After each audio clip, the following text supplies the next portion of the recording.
astagfirullah. Jangan kayak gitu. Langsung, oh Theos, dikuduskanlah namamu Theos. Nah gitu. Biasakan menjadi Kristen yang sejati. Biasakan. Kaget-kaget. Ya, kaget-kaget langsung sebut itu. Jangan Anda naik motor, la la la, terpujilah Bapa di surga, Yesus Tuhan yang mulia. Begitu tikungan tajam ada mobil truk, ya Allah, ya Allah. Panggilnya Allah pula. Tadi Yesus yang dinyanyikan, Bapa di surga, Bapakku yang mulia, terpujilah namamu. Ada mobil julung-julung dari ketinggian turun. Kata-kata, ya Allah, ya Allah, ya Allah, astagfirullah, astagfirullah, astagfirullah. Kayak burung beo. Burung beo itu lincah kali. Assalamualaikum. Waalaikumsalam. Datang tetangga lagi, burung beo. Ya, assalamualaikum, assalamualaikum, assalamualaikum. Giliran mati, burung beoknya nggak bilang assalamualaikum, tapi apa? Keok. Keok. Sekali lagi. Sama lah kalian itu. Terpujilah Bapa yang di surga. Tabrakan. Ya Allah ya Karim, ya Allah ya Karim. Karena nggak terbiasa. Jadi biasakanlah panggil Theos. Bapa Theosku yang kupuja, kaulah satu-satunya Theos. Nah itu, bagus itu. Saya sumbang drum dengan gitar kalau begitu. Gitu Bang, silakan. Iya, sekali lagi Saudara Zuma, terima kasih. Makasih Bang Jaya. Ya, bahwa Israel ajarkan jangan menyebut namanya dengan sembarang. Lalu di abad ke-7 tertulis, aku adalah Allah. Ya itu Tuhan kami. Kalau itu memperkenalkan dirinya kepada sang baginda Muhammad, itu adalah anugerah. Tapi fakta tertulis adalah itu memperkenalkan diri kepada Musa. Iya emang. Apakah firman-Nya bebas ditulis? Apakah firman-Nya berubah? Yang tadinya memperkenalkan diri kepada Musa, ya, di semak belukar menyala, tercatat di Keluaran 3, namanya Yod-Heh-Vav-Heh, tidak minta disembah. Apa ini maksudnya? Memperkenalkan diri yang pertama, perkenalan perdana. Halo. Ya. Kepada Musa. Iya. Lalu. Taurat tidak minta disembah. Gimana maksudnya? Al-Quran itu diwahyukan oleh Allah. Wa min qablihi kitabu Musa imaman wa rahma. Wa hadza kitabun musaddiqul lisanan Arabiyyan liyunziral ladina zalamu wa busyra lil muhsinin. Itu Al-Quran. Sebelum Al-Quran telah ada kitab Musa sebagai petunjuk dan rahmat bagi Bani Israel. Dan Al-Quran ini kemudian adalah kitab yang membenarkannya dalam bahasa Arab. Untuk memberi peringatan kepada orang-orang yang zalim dan memberi kabar gembira kepada orang-orang yang berbuat baik. Al-Quran mengatakan itu. Makanya di dalam Al-Quran disebut Allah mengutus nabinya berdasarkan bahasa kaum nabi tersebut. Nah, ketika Allah mengutus Nabi Muhammad, kaumnya menggunakan bahasa Arab. Maka Allah menjelaskan Tauratnya yang pernah diwahyukan kepada Nabi Musa dalam bentuk bahasa Arab informasinya. Wahai Nabiku Muhammad, dulu pernah ada kitab aku wahyukan kepada Nabiku Musa. Dan sekarang informasi itu kusampaikan kepadamu dengan menggunakan bahasa Arab. Jelas itu. Nah sekarang mana Nabi siapa? Apakah bahasa Arab dan wahyunya memungkinkan melahirkan ya sebuah kutipan yang berisi perkenalan kepada Musa yang isinya berbeda dengan yang sudah tertulis di mana? Keluaran 3. Di mana? Di mana? Di mana? Ayat Ayo. 15. Di mana? Keluaran 3 Ya. ayat 15. Terus masalahnya apa? Yaitu perkenalan kepada Musa Dalam bahasa? nyala api, di mana Dalam bahasa? Yahweh tidak memperkenalkan diri kepada Musa dengan minta disembah. Kata Pernyataan siapa? minta disembahnya, Kata siapa? Tuhannya Nabi Musa itu adalah Tuhan pencemburu yang akan menghanguskan segala-galanya fokus dengan kepada api. perkenalan kepada Musa di tempat ada nyala api. Fokus kepada perkenalan perdana. Ya. Terus kalau begitu, kalau Anda ingin menyeimbangkan atau menyelaraskan kemudian agar sama, tunjukkan kitabnya Nabi Musa yang ori. Jangan kau bawa kitab ece-ece yang dibawa penjajah, baru diterjemahkan ke Indonesia. Tunjukkan Sampai kitab detik aslinya Nabi ini, Musa mana? Mana? detik ini, ya.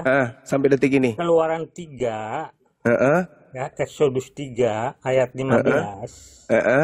Dalam bahasa Kenapa? Ibraninya di sana tertulis Yod-He-Vav. Saya tidak tanya Allah itu yang saya Abraham. tanya. Mana kitabnya Nabi Musa yang menjelaskan itu mana? Tunjukkan ke saya. Anda kan cuma memakai terjemahan dari kitab Belanda. Yang saya tanya kitabnya Nabi Musa. Anda paham? Kitabnya Nabi Musa yang diterima Nabi Musa di Gunung Sinai. Mari kita tunjukkan ke kita, tunjukkan kepada teman-teman kita di sini. Perlihatkan supaya kita bisa imbangkan dengan Al-Quran. Jangan Di Anda pakai. Gunung Sinai, Musa hanya menerima 10 hukum Taurat, tidak menerima kitab. Terus kitabnya dari mana? Terus kitabnya dari mana? Ada namanya Tanak, ya. So Berisi tahu. Kejadian, Keluaran, Ulangan. So tahu. Mana kitabnya Nabi Musa? Itu dulu. Kitabnya Nabi Musa mana? Musa tidak mungkin menulis, ya, Apaan sebuah orang ini? kutipan Yang saya tanya kitabnya Nabi Musa mana? Yang diterima dari Elohim itu mana? yang diterima Musa menurut kami adalah perintah 10 Saya Taurat. tanya kitabnya Cak Ayu supaya kita bisa seimbangkan. Kitabnya yang sampai sekarang dipegang sebagai landasan adalah Tanak. Mana pula kau Kristen pakai Tanak? Sok cantik pula kau. Nah, di Tanak itu, ya, Saudara Juma, di Tanak itu tertulis perkenalan yang terkutip dalam bahasa Ibrani dengan bahasa Weyomer Elohim. Artinya apa? Artinya kutipannya tidak terbantahkan. Orang yang Mana kitabnya mana? Tunggu dulu, tunggu. Jangan sok cantik nipu di sini. Jangan sok cantik nipu. Orang Barat menggunakan terjemahan kitab Taurat itu diterjemahkan pada abad ketiga sebelum Masehi dalam bahasa Septuaginta. Abad ketiga sebelum Masehi.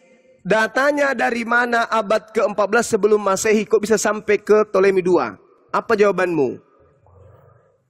Jawabanmu adalah gelap. Gelap.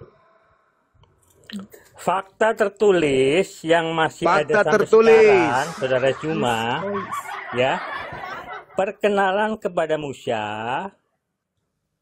di tempat ada nyala api. Di sana Saya tidak kutipannya tanya terawali itu. dengan Weyomer Itu Elohim. kamu hanya baca Tuhan terjemahan. Yang saya tanya kitabnya Nabi Musa yang diajarkan Nabi Musa.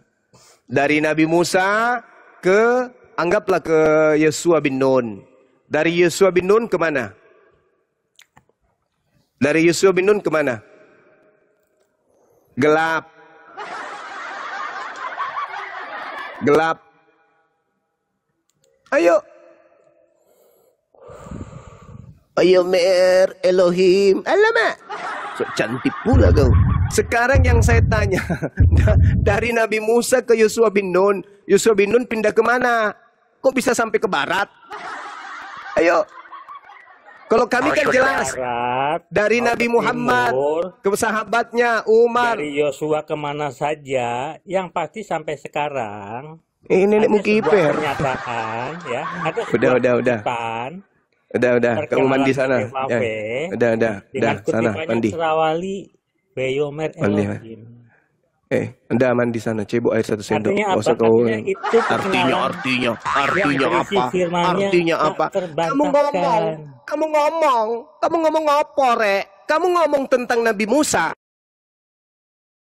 Dari mana kau tahu informasinya?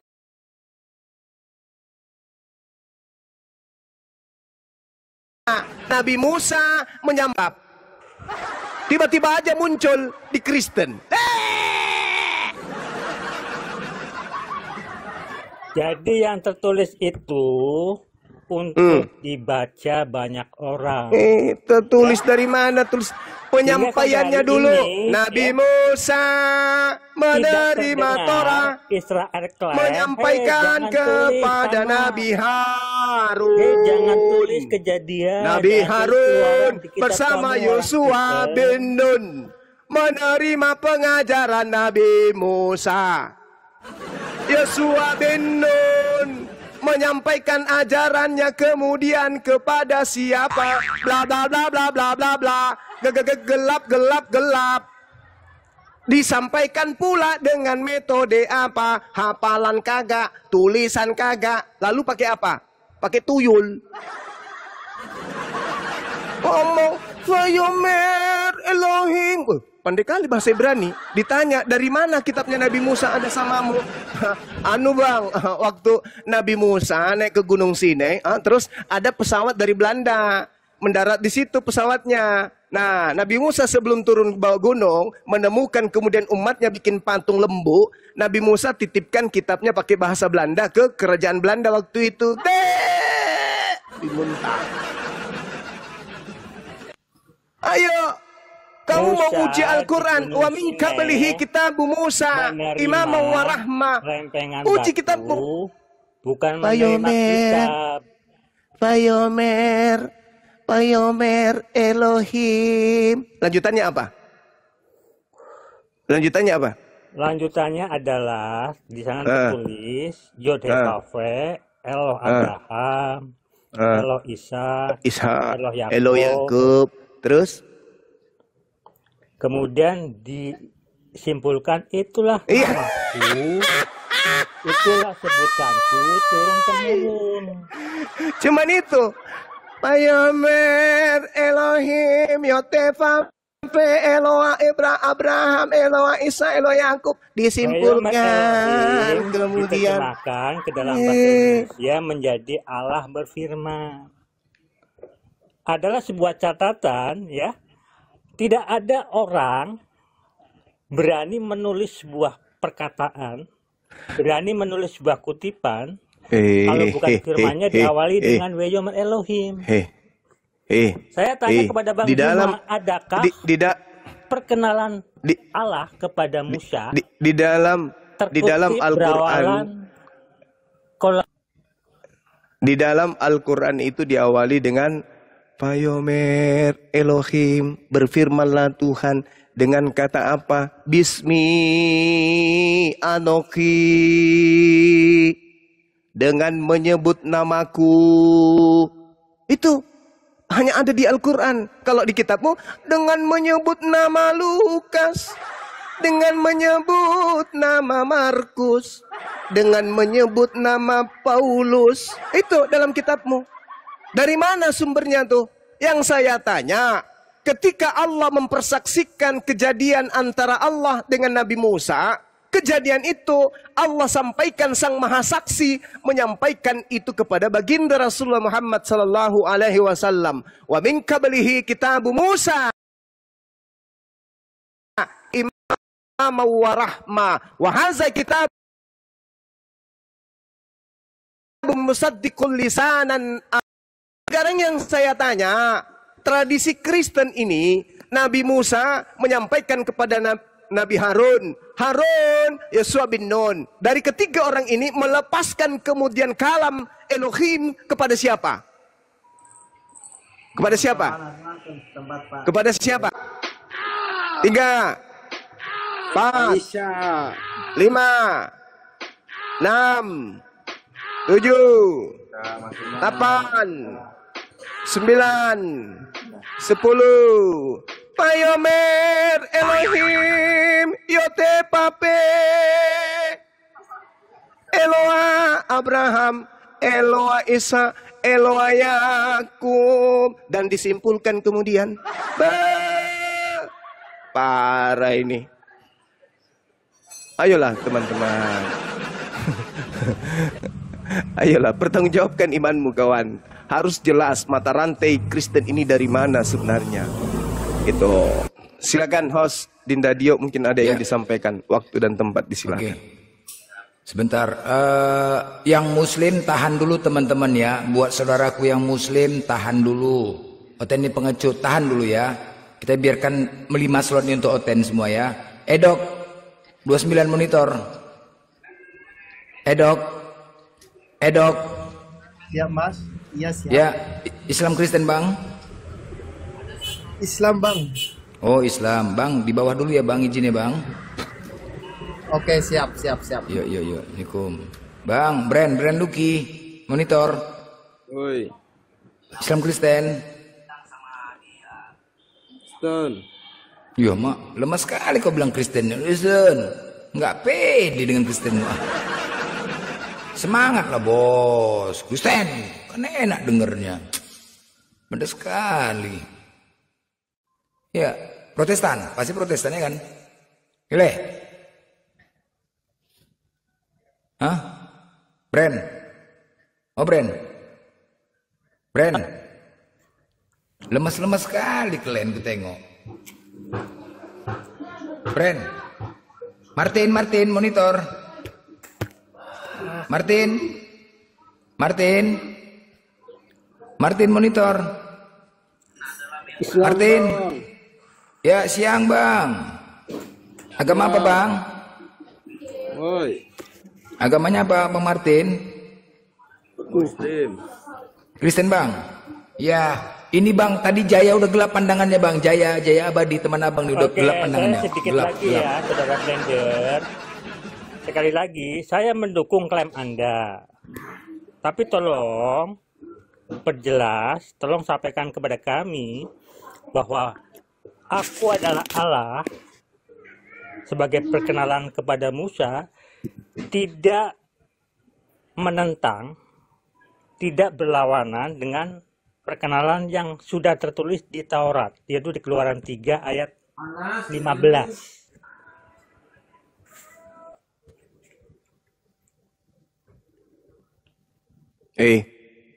Dengarkan saya. Al-Quran datang diwahyukan oleh Allah pada baginda Rasulullah Muhammad sallallahu alaihi wasallam.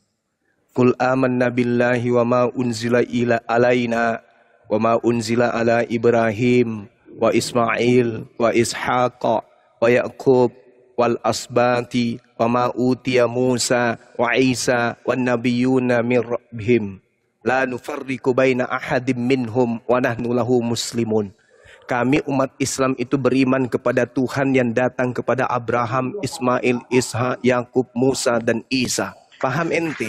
Kejadian 17 Anda baca, kalau Anda masih bisa belajar. Kejadian 17 nomor 6, nomor 7. Wahai Abraham, dengarkan. Aku akan menjadi Tuhanmu. Tuhannya Ismail dan keturunannya. Tuhannya Ishak dan keturunannya. Secara turun-temurun. Aku akan menjadi sembahan mereka.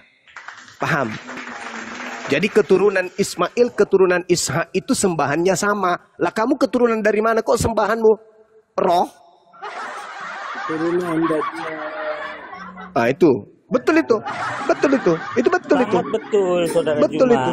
Ya, Betul itu. Abraham juga menyebut Birefave ya pada saat mendirikan tugu, mendirikan batu. Mendirikan apa? Itu tertulis di Kejadian. Kemudian dipertegas kepada Musa, yaitu memperkenalkan diri yang perdana kepada Musa di tempat adanya nyala api. Taurat mencatat, tanah mencatat, memperkenalkan diri tidak minta disembah. Mengapa ada wahyu ya menulis sebuah kutipan tertujukan kepada Musa dengan minta disembah. Yang kedua, dengan meninggikan diri. Itu tercatat di Taha 14 dan di An-Nam 9 dan di Al-Aqsa Al-Qasas ya 30. Yang jadi pertanyaan saya adalah pada saat bicara tongkat Musa ya di Taha 19 dan 21 berani menulis kutipan dengan diawali kola, diterjemahkan menjadi Allah berfirman. Adakah kutipan memperkenalkan diri sebagai Allah kepada Musa terkutip dengan diawali Allah berfirman? Ada nggak? Kenapa kamu permasalahkan itu? Kan tadi saya sudah bahas, saya sudah bacakan ayatnya. Lalu kemudian saya minta kamu pertanggungjawabkan terjemahan yang kamu pakai itu. Mana buktinya kalau itu adalah cakupan yang datang kepada Nabi Musa? Yang kau terima itu cuma terjemahan-terjemahan, lempengan-lempengan yang tak ada artinya. Tak ada sanad benang merah kepada Nabi Musa. Kamu mau menguji Al-Quran dengan terjemahan-terjemahan yang datang dari barat itu. Tunjukkan di mana kitabnya Nabi Musa yang asli supaya kamu bisa jadikan sebagai patokan. Jangankan disuruh menyembah kepada Tuhannya Nabi Musa. Nabi Musa diutus untuk menjadi Tuhan bagi Fir'aun pun ada di dalam kitabnya orang Yahudi. Paham ente? Bahkan Nabi Musa diutus kepadanya seorang Nabi bernama Harun. Paham ente? Anda ingin menyamakan itu. Sekarang jangan kau permasalahkan itu. Yang kau permasalahkan kemudian adalah kalau di dalam kitabnya umat Islam Nabi Musa menerima pernyataan Allah dalam surah Al-A'raf, di situ jelas sekali dikatakan bahwa Allah berfirman kepada Nabi Musa. Itu dalam Al-Quran. Tuhannya umat Islam. Qala ya Musa inni istafaituka 'alan nasi birisalati wa bikalami. Tuhannya Nabi Musa berfirman kepada Nabi Musa dan disampaikan kembali kepada Tuhan Nabi saya Nabi Muhammad. Sekarang coba kau tunjukkan kepada saya di mana Yesus berfirman kepada Nabi Musa. Nah, beret celana kau kan hari Jumat pula ini. Coba, Tuhanmu Yesus, Tuhan saya Allah. Di kitab saya Allah berfirman kepada Nabi Musa. Di mana kitabmu Yesus berfirman kepada Musa? Coba tunjukkan saya. Aku Yesus Tuhannya Karisteng berfirman kepada nabiku Musa. Robe otak kau. Ayo, Tuhan saya berfirman kepada Nabi Musa. Mana dalilnya? Al-Quran surah Al-A'raf ayat 144.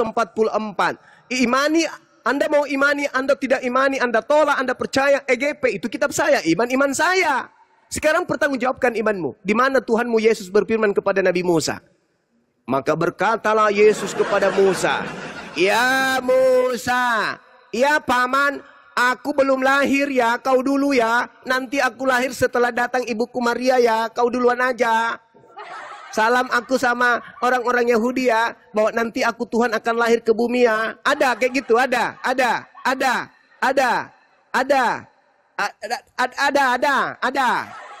Kau mau menguji Islam? Islam akidahnya kuat tanpa Bible. Ingat itu.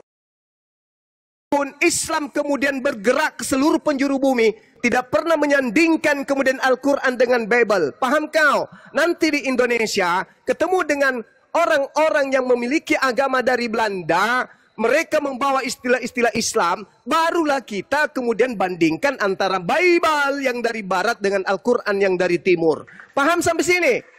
Habis itu kau berdiri seakan-akan kau itu Bani Israel. Wah Bang Suma, ya paman, mana Tuhanmu berfirman kepada Nabi Musa? Di kitab kami nggak ada kayak gitu. Apa? Di kitab kami? Sejak kapan kau dari Bani Yakub? Bani Bakul iya.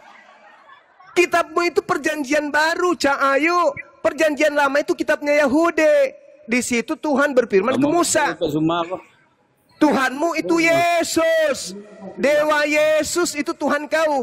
Di mana Dewa Yesus pernah berfirman kepada Musa? Di mana?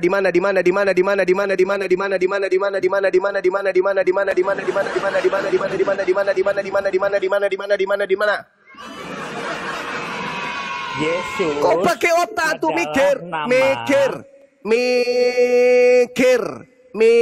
lu mikir. Di mana Yesus pernah berfirman kepada Musa? Mikir.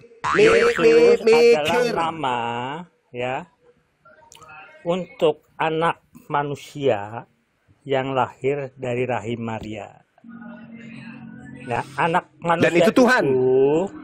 Ya, Tuhan. Kami Tuhan Adalah Tuhan. Karena apa? Ya, Karena dia berani menyatakan diri akan datang ya di atas awan diiringi malaikat. Itu bukan Yesus anak Maria itu. Ya? Kamret, itu bukan Yesus anak Maria. Hei, itu bukan Yesus anak Maria itu. Itu iblis. Tuhanmu datang ya. Bernaungan awan bersama malaikat, betul nggak? Itu bukan Yesus, itu iblis. Itu iblis. Mana pembuktiannya? Lihat di dalam Lukas 4 atau Matius 4. Baca di situ. Iblis berkata apa? Kepadaku telah diberikan kuasa baik di langit maupun di bumi. Wahai Yesus, sembahlah aku akan memberikan kepadamu kerajaan dunia. Dan aku iblis berkuasa akan dunia ini dan bisa memberikan kepada siapa yang aku kehendaki. Itu kata iblis. Iblis mengaku bahwa dia diberi kuasa langit dan bumi. Dan Yesus pun berkata dalam Yohanes 14:30. Tidak lama lagi aku bersama dengan engkau. Sebab penguasa dunia telah datang. Dan iblis tidak berkuasa sedikit pun atas diriku. Nah, ketika Yesus terangkat ke langit, si iblis memberikan kuasa itu kepada yang disalib. Keluar dari kubur dia yang disalib. Matius 28 dia mengaku, hei sini lu, ku bisikin lu ya. Apa paman? Kepada aku telah diberikan kuasa baik di langit maupun di bumi. Yeay, cincong. Yesus berkuasa melawan rasa laparnya agak kagak bisa. Sok berkuasa di atas bumi. Berkuasa kemudian untuk menjaga Yudas agar tidak berkhianat aja kagak bisa. Berkuasa supaya Yahudi seluruhnya menjadi pengikutnya aja kagak bisa. Sok-sokan ada makhluk. Kepadaku telah diberi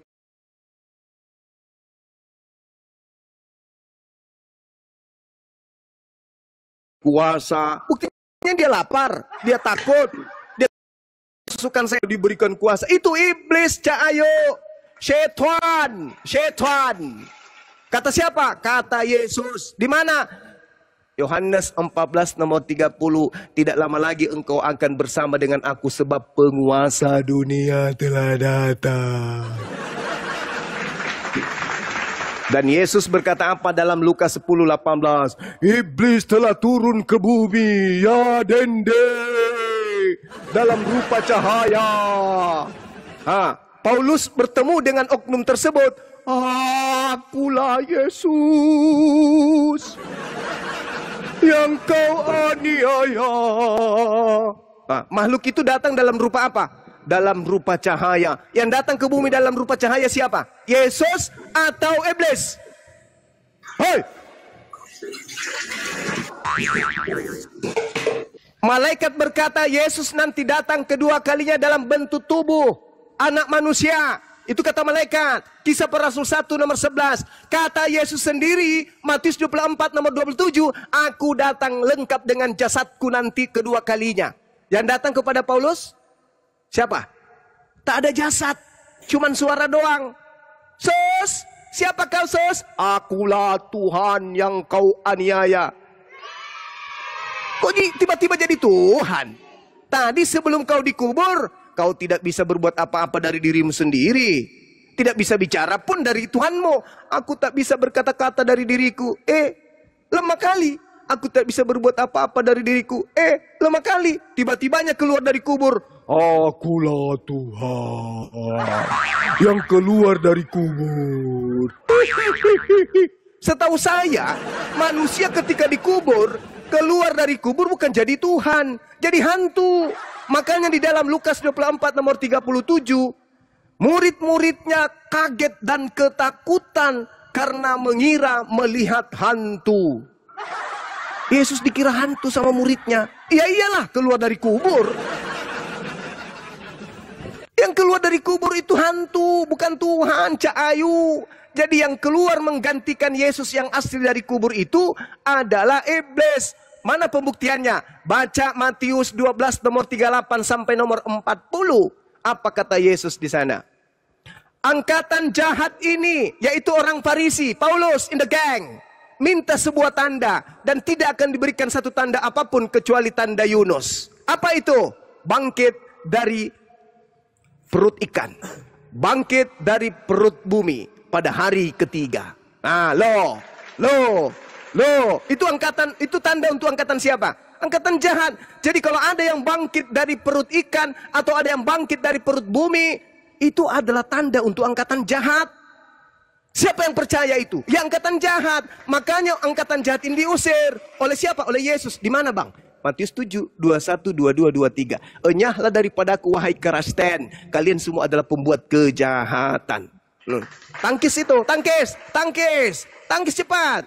Tangkis. Bisa? Oh enggak. Gak bisa kok tangkis. Pukulan langsung telak masuk ke mukamu. Berapa jam lagi? Komentar Anda. Udah, kau bantah. Silakan. Iya, Yesus akan mengusir kita ya. Bagi memang kau aja, kok aku pula nenek Ukiper. Ya, kita. Kau aja, kau yang manggil Yesus Tuhan. Kau yang memanggil Yesus Tuhan. Tuhan ya, yang mana yang kau panggil? Tuhan yang mana yang kau panggil Yesus itu? Yesus, ya. Kenapa? Ya itulah. Tidak salah. Masalahnya kau memanggil Tuhan Yesus itu kepada yang datang kepada Paulus, bukan kepada anak Maria. Makanya Yesus mengatakan, aku tidak mengenal kalian. Sorry ye, maaf ye. Itu kata Yesus. Yesus, ya paman, bukankah kamu adalah Tuhan? Hah? Sejak kapan? Loh, kami bernubuat pakai namamu jadi. Kami mengusir setan juga jadi. Kamu menyebut aku Tuhan? Iya. Hah? Kapan aku ajarin?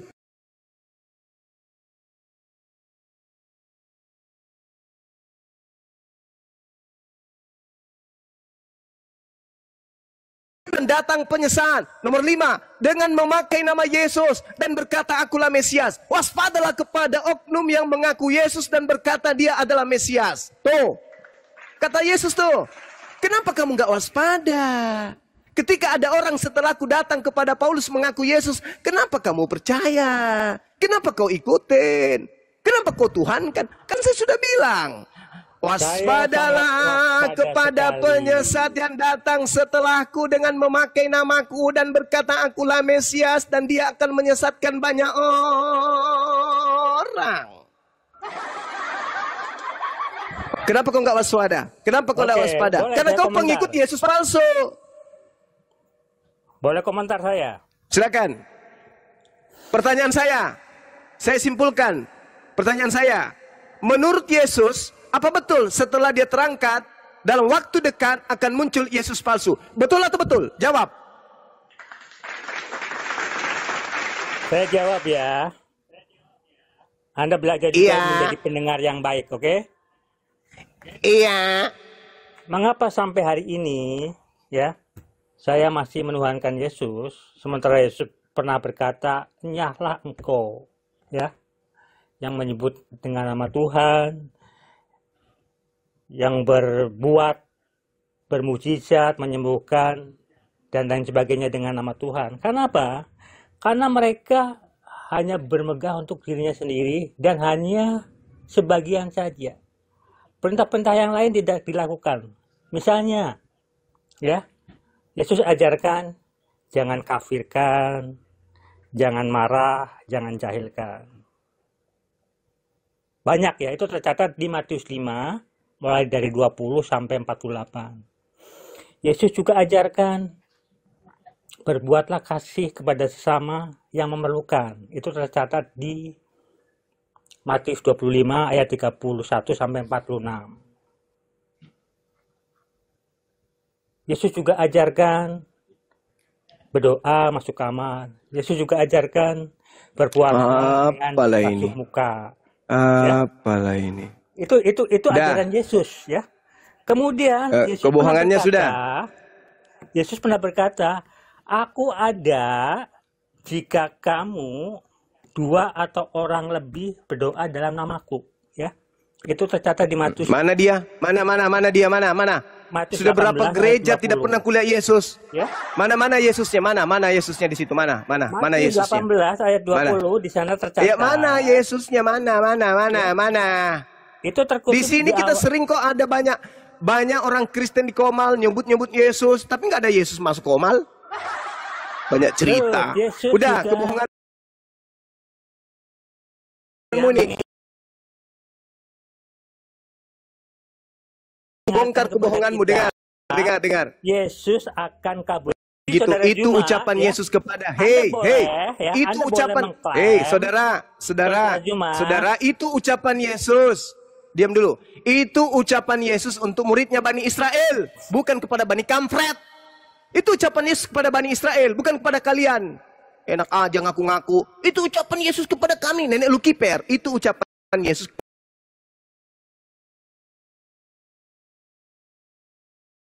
kepada muridnya Bani Israel. Paham? Nah, nih, gue ajarin samamu. Itu adalah Taurat. Kehendak Bapa itu adalah Taurat. Itu kehendak Bapa tuh. Kalian tidak menjalankan Taurat karena kalian bukan Bani Israel. Taurat hanya untuk Bani Israel. Makanya ucapan Yesus itu kepada Bani Israel. Tidak setiap orang yang memanggil aku Tuhan akan masuk ke dalam kerajaan surga, melainkan yang melakukan kehendak Bapakku. Atas kehendak siapa kau menuhankan Yesus? Jawab. Atas kehendak siapa? Atas kehendak siapa kau menjadi Kristen? Jawab. Atas kehendak siapa kau ke gereja? Jawab. Atas kehendak siapa kau ibadah minggu? Jawab. Atas kehendak siapa kau merasulkan Paulus? Jawab. Atas kehendak siapa kau mengkitabkan perjanjian baru? Jawab. Bisa kau jawab? Atas kehendak siapa kau makan babi? Atas kehendak siapa kau tidak sunat? Bisa kau jawab? Atas kehendak siapa kau Natalan? Bisa kau jawab? Bisa. Apakah itu kehendak Bapa? Tidak. Maka Kristen seluruhnya akan diusir dengan tendangan penalti dari Yesus ke neraka. Paham kau? Yesus mundur 1000 langkah, habis itu lari. Ya, gerubuk. Enyahlah daripadaku kalian semua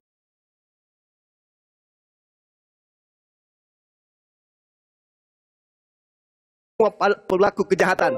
Kalian, aku tidak. Pak, kami memuliakan Yesus atas kehendak Bapa. Ayo.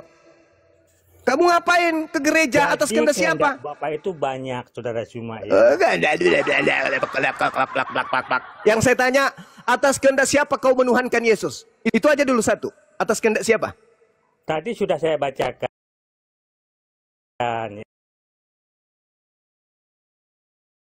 Ya. Atas kehendak siapa? Atas kehendak Bapa. Harus kehendak Bapa. Kata Yesus, melainkan mereka melakukan kehendak Bapa. Salah satu kehendak Bapa adalah tercatat di Yohanes 6 ayat 40.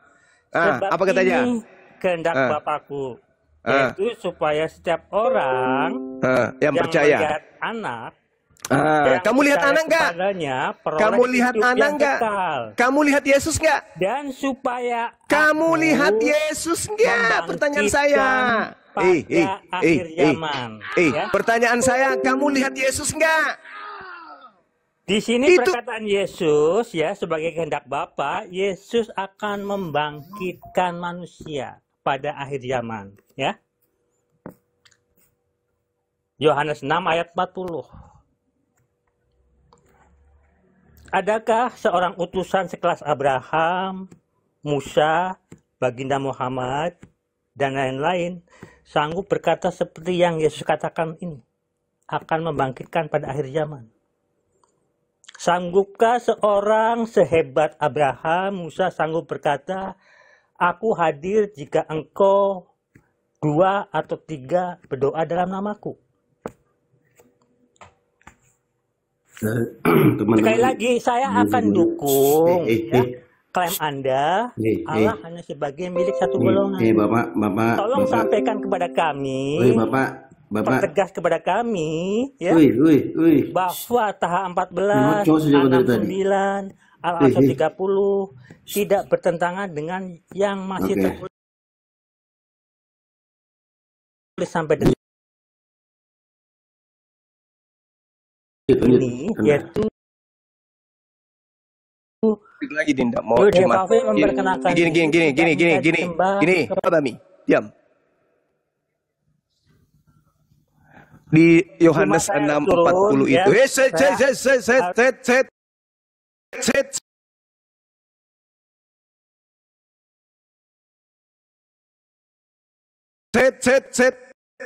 Yesus berkata kepada pengikutnya, sesuatu itu celaka. Paham?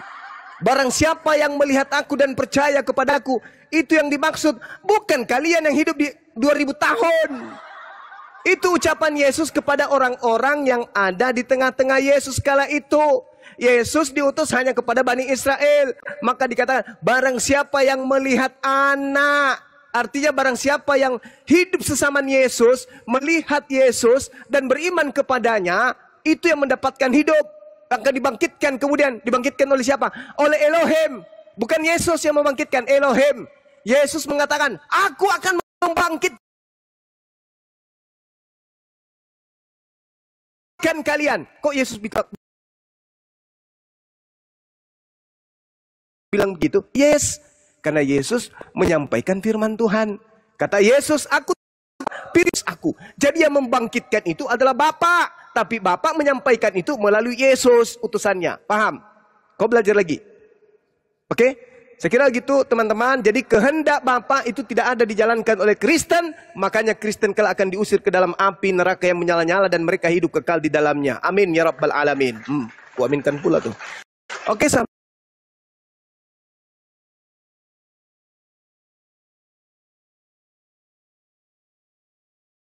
sahabat sekalian, Dindra Dio, Bang Blender, teman-teman. Jayalah Indonesia kita. Assalamualaikum warahmatullahi wabarakatuh.